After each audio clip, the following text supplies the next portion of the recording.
agradecer al comité organizador por la invitación. Prácticamente de lo que vamos a hablar es de lo que estamos haciendo en el hospital, en el Centro Médico Nacional La Raza. ¿Sí me escucha? No, ¿verdad? Creo que... ¿O ya? Ya. Es una charla prácticamente de los procedimientos que estamos haciendo en el Centro Médico Nacional. Prácticamente ahora nos hemos vuelto un centro de referencia nacional en el IMSS de procedimientos pediátricos y bueno, algunos también en adultos. Empezaremos prácticamente o abordaremos todos estos temas, 5 temas, desde la definición, la historia, la clasificación, y obviamente de algunos procedimientos. Les presentaré algunos casos de procedimientos vasculares y otros no vasculares. Hablando como definición de la radiología intervencionista, pues realmente son procedimientos de mínima invasión en donde se utiliza el material, ¿no? Introductores, guías, catéteres. Todos estos utilizamos la imagen, cualquier imagen, puede ser la fluoroscopía, la resonancia, la tomografía, para sobre todo abordar a un paciente y no solamente ser algo diagnóstico, sino también incluso ser terapéutico. La radiología intervencionista ya es una subespecialidad, en algunos países incluso es una especialidad de entrada directa y bueno, tenemos que seguir nosotros los que hacemos intervención picando piedra para que esto siga siendo o cada vez esté más consolidado. Este hombre, Charles Dotter, en 1964 fue el creador de la angioplastía. Ahora la angioplastía la hacen más, qué curioso, ¿no? La hacen más los vasculares, los cirujanos vasculares, que nosotros los radiólogos intervencionistas. Sin embargo, esto fue descubierto por un radiólogo intervencionista y bueno, él se encargó de permeabilizar una vena femoral, una vena iliofemoral, guiado prácticamente por fluoroscopía, y a partir de eso se creó la angioplastía. A lo largo de la historia se han venido pues muchos personajes importantes, sobre todo Palmas, Amplatz, Cook, ¿no? Que han dado aportes sobre todo a la radiología intervencionista, y actualmente Michael Temple, que es un canadiense que ha hecho muchas aportaciones en trabajo sobre todo en Canadá y sobre todo en pediatría. Es actualmente uno de los pilares a nivel internacional en la radiología intervencionista pediátrica. Así pues, la radiología intervencionista se divide en procedimientos vasculares, en procedimientos no vasculares, y dentro de los vasculares pues hay procedimientos de neurointervención y de intervención periférica. ¿Cuáles son los procedimientos o para qué generalmente o qué tipo son los vasculares? Pues bueno, desde hacer diagnóstico, hacer embolizaciones tumorales o de vascularización de tumores, en el tratamiento de las anomalías vasculares, en los accesos vasculares, que es todo un reto actualmente, en centros como los que tenemos, que son de referencia en niños, por ejemplo, que tienen agotamiento de los accesos. La reconstrucción de estos accesos es todo un reto para poder seguir, que estos niños sigan su tratamiento, ¿no? Y puedan llegar a tener una sobrevida. La terapia endovascular actualmente está teniendo un auge muy importante, y eso no solamente en los adultos, sino también en los niños. La reconstrucción sobre todo vascular. ¿Para qué hacemos una geografía diagnóstica? Pues obviamente para valorar desde causas hipertensivas en los niños, las renovasculares o de origen renovascular, para ver la anatomía vascular tumoral, sobre todo, si un tumor tiene fístulas, no, los drenajes, cuántas afluencias y todo ese tipo, las vasculitis, ¿sí? Que se dan mucho en pediátricos, el establecer sitio de sangrado de un trauma, las anomalías vasculares solamente para prácticamente discernir qué tipo de tratamiento podemos tener, y obviamente siendo terapéuticos en una embolización, en una angioplastía. ¿Qué es lo que hacemos? La famosa técnica, ¿cómo abordamos un vaso? Pues con la famosa técnica de Seldinger que todos conocemos. Primero hacemos un abordaje con una aguja, ¿sí? Esta prácticamente puede ser en cualquier parte de la economía, puede ser venosa, puede ser generalmente arterial, y esto puede ser desde femoral, axilar, radial. Cada vez hacemos más radial, porque eso limita a que el paciente pueda tener una hospitalización mayor de, no sé, de 24 horas. Generalmente con los abordajes radiales es muy rápido, a veces terminamos el procedimiento y se va el paciente. Después colocamos una guía, ¿sí? un introductor vascular y prácticamente nosotros tenemos asegurado nuestro vaso para poder trabajar. En los pacientes pediátricos utilizamos generalmente, que son menos de 15 kilogramos, utilizamos el set de micropunción. Hablando de micropunción, estamos hablando de agujas que son por arriba de 21 Gauss, o sea, muy delgaditas. Y en aquellos pediátricos que tienen más de 15 kilogramos, pues ya utilizamos una aguja de Seldinger o la de pared famosa, que es una aguja ya más gruesa de 18 Gauss. Como les decía, podemos abordar con la técnica de Seldinger cualquier tipo o cualquier acceso o cualquier vaso, tanto venoso como arterial, que pueda ser de la economía, sobre todo periférica, de cualquier parte del cuerpo. Algunas causas de hipertensión, por ejemplo, renovascular. Cuando es así el caso, pues bueno, en los niños generalmente las displasias fibromusculares ocupan el 60 hasta el 80% de las causas. Y bueno, las otras son la neurofibromatosis, el síndrome de aorta media, el síndrome de Williams, ¿no? La arteritis de Takayasu son una de las indicaciones que tenemos con mayor frecuencia, sobre todo, y buscamos sobre todo estenosis de origen que está ocasionando hipertensión renovascular. La poliarteritis, el trauma son otras causas. Este es un caso, por ejemplo, son dos casos, uno de 12 años, donde se ve una estenosis de la arteria renal, una estenosis fusiforme. El otro es una estenosis de una de las segmentarias superiores, un niño de 12 y otro niño de 4 años que tenían ya datos de hipertensión de origen renovascular. Que es muy importante la angiografía, que es el gold estándar para hacer el diagnóstico de este tipo de estenosis, ¿no? Siempre estos niños ya fueron estudiados con un ultrasonido Doppler, después una angiotomografía, y cuando ya se determina la causa o una estenosis, pues ya vemos y hacemos algo más angiográfico pensando en hacer algo terapéutico. La angiografía diagnóstica, miren, este niño tenía una estenosis también en la arteria renal. Esto es post-angioplastía.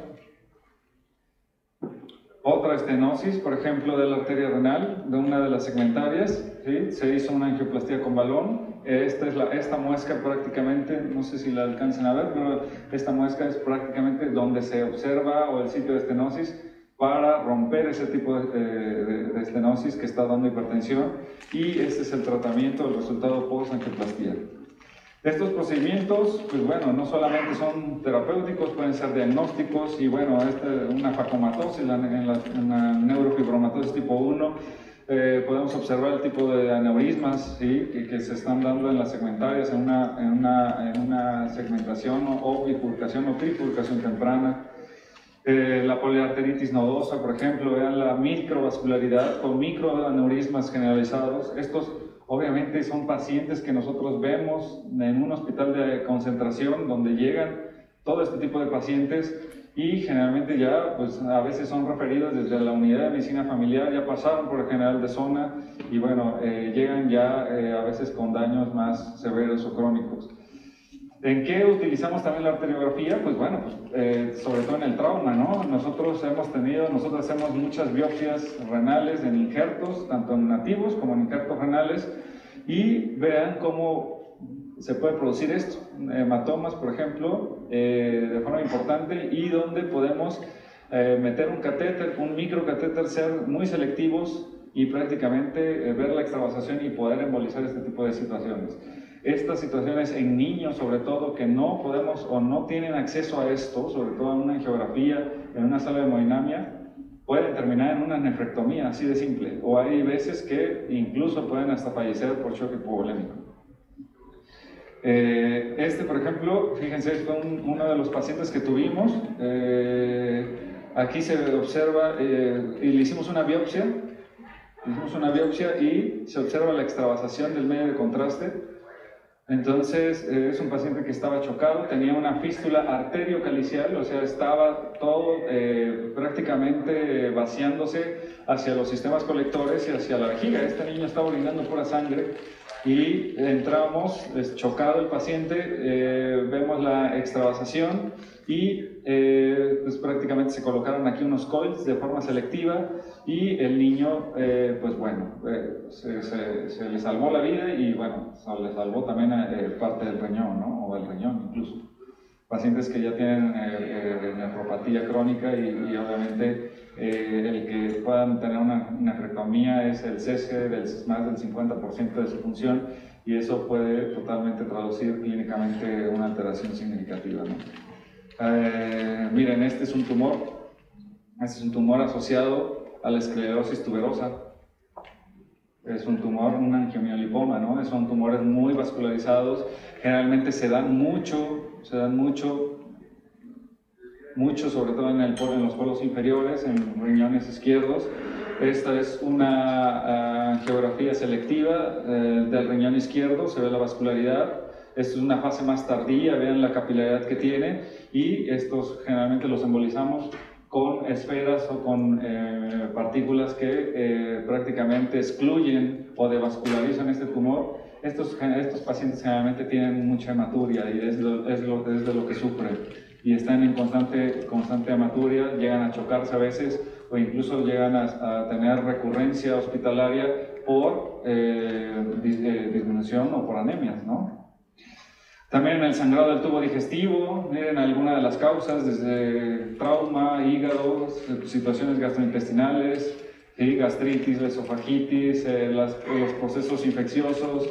Y bueno, las implicaciones es que aquellos que no responden a manejo, que requieren continuidad en requerimientos sanguíneos y que tienen falla en las endoscopías, ¿no? Este es paciente de 16 años, miren, con una linfohistiocytosis, en donde se ve una extravasación prácticamente dependiente de la mesentérica superior hacia los ramos yeyunales, ¿sí? Y se localiza el sitio de sangrado, la extravasación, se emboliza y prácticamente cede el estado de hemorragia que está teniendo estos pacientes.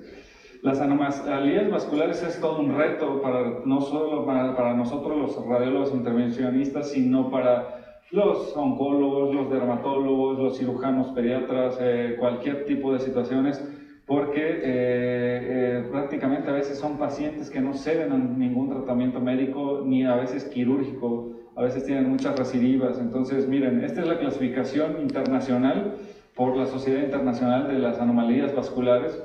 Nosotros no debemos hablar como malformaciones vasculares, debemos hablar en un término de anomalías vasculares, generalmente como radiólogos, y bueno, no como radiólogos, para cualquier especialidad. Entonces, siempre hablamos de las anomalías vasculares, prácticamente están clasificadas en tumores vasculares y en malformaciones como talmente vasculares. Entonces, nosotros, ¿en dónde vamos a actuar? En donde podamos actuar, definitivamente. Las anomalías generalmente las tratamos de forma percutánea, pero también podemos hacer tratamientos endovasculares, sobre todo, y devascularizando a veces esas anomalías o esas malformaciones, podemos dar un buen tratamiento. ¿Cuáles son las que vamos a tratar nosotros? Pues bueno, generalmente los tumores los podemos devascularizar cuando tienen traducción angiográfica, pero también aquellos, sobre todo, que tienen alto flujo, hablando de las malformaciones como tal arteriovenosas y de las fístulas. Esas generalmente tienen una traducción angiográfica muy importante, y cuando nosotros metemos catéteres podemos cerrarlas o podemos clausurarlas definitivamente. Estas, sobre todo, hablando de las de bajo flujo o las que tienen afectación mixta, tanto linfangiomas, hemolinfangiomas, podemos tratarlas sobre todo de forma percutánea y responden muy bien a veces al alcohol, a la bleomicina, a la iodopavidona, que es el isodine clásico. Entonces, y pueden ser esclerosadas de forma química. Así pues, entonces, como les decía, tenemos unas que son visibles por angiografía y otras que no. Entonces, pero las dos las trataremos o podemos tratarlas también de diferente. Fíjense, este es un endotelioma, un caposiforme. El caposiforme tiene un comportamiento que es algo benigno, pero tiene un comportamiento más agresivo y generalmente da esta apariencia violácea. Y así hemos tenido pacientes que les dan en la espalda, en los miembros pélvicos, en los brazos, y la característica es que estos pacientes siempre tienen un estado muy violáceo de su piel.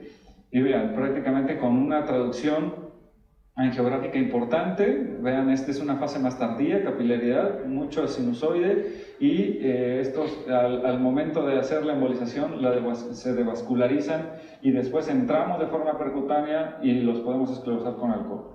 También miren los hemangiomas parotídeos, ¿sí? Fase arterial temprana, fase arterial tardía, y después de una devascularización prácticamente los sinusoides se obstruyen, los tapamos. En los síndromes, como el Klippel-Trenaunay, por ejemplo, que es una hemihipertrofia, ¿sí?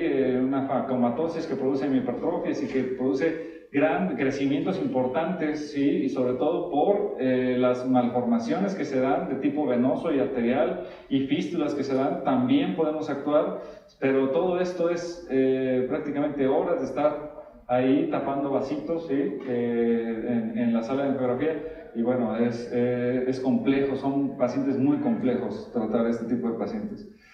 Miren, también lo que les decía, el tratamiento percutáneo de las malformaciones. Este es un niño con un linfangioma prácticamente, es una malformación linfática grande, sobre todo macroquística, vean, prácticamente espacios muy grandes, se aborda de forma percutánea. En estos pacientes se mete alcohol de forma recurrente, a veces damos 3, 4, 5 sesiones, dependiendo de cómo nos vamos siguiendo. Y un niño que tenía al nacimiento una malformación grande, quística, pues ya en la niñez, o de 4 o 5 años, prácticamente van desapareciendo, ¿no? Sin necesidad de tratamientos quirúrgicos más agresivos.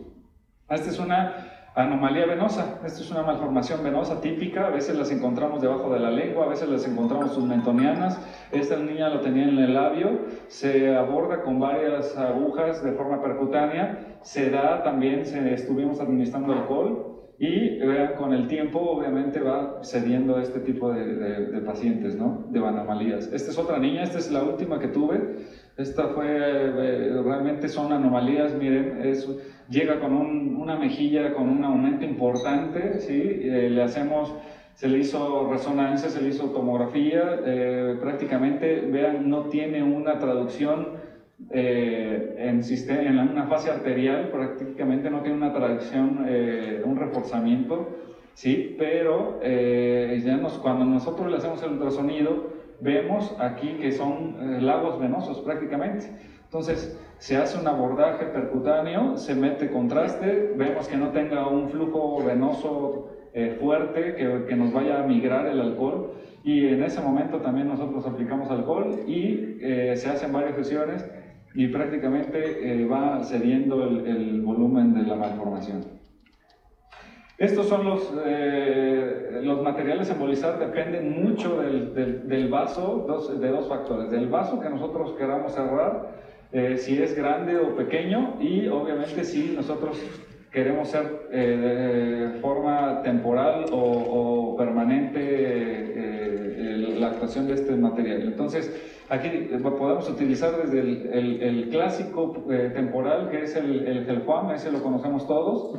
Pero también podemos utilizar partículas, podemos utilizar esferas, podemos utilizar líquidos embolizantes. Hay cada vez en la industria de emboloterapia, cada vez tenemos una mayor cantidad de instrumentos o de materiales en los cuales podemos actuar y ser incluso mayor eficaces para cerrar cualquier tipo de tumores o anomalías. Estos son los coils, llamados famosos resortes, donde tienen unos filamentos que estos prácticamente van a agregar o van a provocar agregación plaquetaria y van a cerrar vasos. Este es el Gelfoam, así lo tenemos. Las partículas, las esferas y la preparación de estas. Y bueno, también podemos hacer la quimioembolización hepática o transarterial, que prácticamente es un procedimiento endovascular en donde vamos a devascularizar el tumor y vamos a hacer una embolización y vamos a meter quimioterapia. Esto generalmente está indicado para estos dos tumores, el hepatoblastoma y el hepatocarcinoma, que es lo que se dan más en niños, ¿no?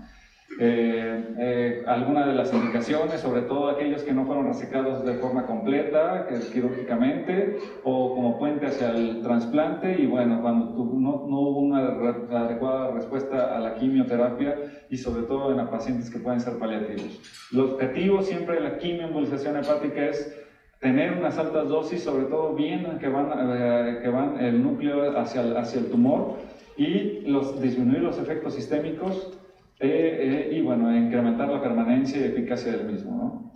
Miren, estos son ejemplos, por ejemplo, de un tumor grande angiográficamente del lóbulo izquierdo, en el cual se hizo una embolización. Esta es la valoración post-embolización, y esta es la disminución de tamaño, la necrosis. Incluso hemos tenido pacientes pediátricos que no entran en criterios, sobre todo de Milán, para ser trasplantados, pero al nosotros hacer una quimioembolización, disminuimos el tamaño de las lesiones, y el paciente puede llegar a entrar dentro de los criterios de Milán para poder ser trasplantado. Otro paciente de 23 meses, con pobre respuesta a la quimioterapia, se hizo prácticamente una quimioembolización. Esta se hace de forma selectiva. Fíjense cómo es un gran tumor, con alta necrosis, ocupando todos los segmentos izquierdos, parte de los derechos, tanto inferiores como superiores. Y bueno, esta es la evaluación post-quimioembolización, y esta se hace en 2 o 3 meses generalmente el seguimiento. Así también lo que estamos haciendo en la raza mucho es la terapia endovascular neurológica, sobre todo en la atención de pacientes que tienen anomalías o enfermedades vasculares tanto en cabeza, en cuello y en cerebro. Así, el nasoangiofibroma es un tumor en el cual en la raza nos hemos vuelto como un centro de referencia prácticamente nacional. Hemos recibido muchos pacientes de todo el país con tumores grandísimos, y estos son niños que pues generalmente no rebasan los 20 años, y la característica es que son varones. Y bueno, siempre estamos haciendo, bueno, desde los estudios de imagen, desde la resonancia, o puede ser tomografía, hacemos la angiografía, vemos la vascularidad de estos tumores que son altamente vascularizados. Entonces, generalmente ya la indicación actual de todos estos tumores es que siempre se haga una embolización previa a la cirugía. Es un tratamiento mixto, ¿no? Quirúrgica y de embolización no vascular. Entonces, por ejemplo, a este paciente le cerramos prácticamente la maxilar con coils. Este es otro igual, vean la vascularidad importante dependiente de la maxilar interna. Acuérdense que el nasoangiofibroma, la rama por excelencia que le va a dar o que lo va a nutrir siempre es la arteria maxilar interna, dependiente de la arteria carótida externa. Pero también pueden ser nutridos a veces de la facial, a veces de la faringe ascendente, y bueno, a veces son tumores muy agresivos, ¿no? Este paciente, vean la cantidad de vascularidad que tenía. Este es uno de los últimos que tuvimos también. Este lo embolizamos con Onyx, es un líquido embolizante muy efectivo, pero hay que saberlo utilizar. Y después de la embolización, ya prácticamente muy selectiva, dejamos los vasos, la maxilar interna está permeable, los vasos distales, las alveolares superiores, y quitamos lo fuerte de estos. Miren, este es un tumor de células gigantes muy agresivo que destruyó prácticamente el maxilar, y se metía toda la cavidad nasal. Vean angiográficamente con una buena respuesta, con una vascularidad importante. A este paciente se le metieron esferas. Las esferas son muy amigables, se difunden muy bien dentro de los vasos capilares y cierran bastante bien este tipo de vasos muy pequeñitos. También estamos haciendo ya a nivel cerebral terapia endovascular neurológica. Vean este paciente o esta niña, me acuerdo que nos las llevaron de Mérida. Esta la trasladaron en una ambulancia aérea, ella tuvo un sangrado allá. Prácticamente era temporal el sangrado. Vean cómo esta arteria es la basilar, las cerebrales posteriores, y tiene una rama que es la temporal posterior, que le está dando prácticamente nutrición a un ovillo vascular. Es una malformación, y tiene una vena muy importante de drenaje, o tenía una vena de drenaje hacia el seno transverso. Esta se fue tapando primero con coils, pusimos en la rama, en la de coils, y después metimos Onyx. Y este fue el resultado después de la embolización. Prácticamente clausuramos esta. Y bueno, esta niña de entrar así, de poder haber entrado a cirugía o algo más invasivo, pues prácticamente la tuvimos ahí 2-3 días en la raza, y regresó ya no en una ambulancia aérea, ya se fue, yo creo que en avión, y hasta Mérida, y bueno, se le pudo resolver la situación. Este fue un niño, fíjense que nosotros habíamos embolizado de un nasoangiofibroma, y aquí a lo mejor no se distingue muy bien, pero por la tarde nos avisan que tiene un ictus prácticamente. Le hicimos una tomografía y encontramos un defecto aquí en M1, ¿sí?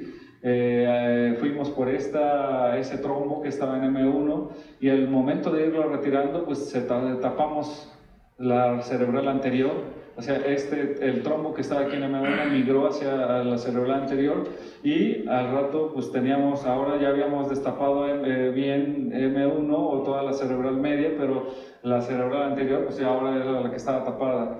Después fuimos por ese trombo a la cerebral anterior, en A1, y bueno, obtuvimos de forma exitosa la permeabilidad adecuada, y bueno, restablecimos parcialmente el estado neurológico de ese paciente, porque ustedes saben que a veces las condiciones en el instituto, en las instituciones, para que se puedan dar, a veces tiene uno que estar esperando o estar persiguiendo para que nosotros pudiéramos haber metido a este paciente de forma más temprana. Así también existen los procedimientos no vasculares. Miren, tenemos toda una gama que, bueno, esto ya lo conocemos, desde las biopsias, los drenajes, el manejo de las estenosis, ¿sí? Las biopsias, nosotros hacemos biopsias por aspiración, biopsias por throughput, ¿sí? La diferencia, una, obtenemos citología, otra tenemos histología. Estas son algunas donde preferimos hacer por citología y otras por histología. Generalmente nosotros ahí en la raza utilizamos un sistema coaxial, en donde primero metemos una aguja y después, ya que tenemos un trayecto definido, metemos una pistola que saca cilindros y ya cuantas veces sea necesario.